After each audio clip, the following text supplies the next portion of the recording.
Уважаемый Владимир Владимирович, к вам обращается депутат Совета муниципального района Устилимский Республики Коми от имени 12-тысячного населения нашего района, самого отдаленного, труднодоступного северного района республики, где отсутствует круглогодичное сообщение с другими районами республики, с убедительной просьбой помочь нам в ускорении строительства лечебного корпуса в селе Устильма.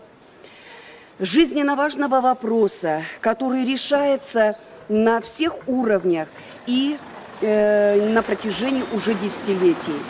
Здание терапевтического и хирургического отделений Устилимской центральной районной больницы находится в ужасном состоянии и вызывают опасность для работы медперсонала и жизни больных. Особое беспокойство вызывает состояние хирургического отделения, возле которого мы с вами находимся. Оно находится в аварийном состоянии. Зданию уже более 100 лет. Здесь холодно. Полы, потолки перекошены, стены отходят от основных конструкций, штукатурка падает, кругом гниль, сырость. Как оно вот это вот все, что вот из такого сверху вот этим обито, а вот это вот. Это сейчас еще оно просохло, а так оно сырое. Там плесень. Да, плесень, все течет.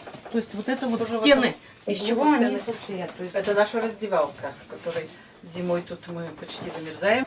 Врачи и медперсонал стараются поддерживать состояние, общее состояние, лечат, оперируют, борются за жизнь в этих аварийных условиях. В настоящее время разработана проектно-сметная документация, она определена в размере 364 миллиона рублей. Но в адресной инвестиционной программе Республики Коми таких денег на строительство нет. Убедительная просьба к вам, Владимир Владимирович, оказать содействие и ускорить строительство лечебного корпуса в селе Устильма, включить его в одну из федеральных программ. Без вашей помощи, без федеральных средств нам такой объект строительства лечебного корпуса в селе Устильма не построить.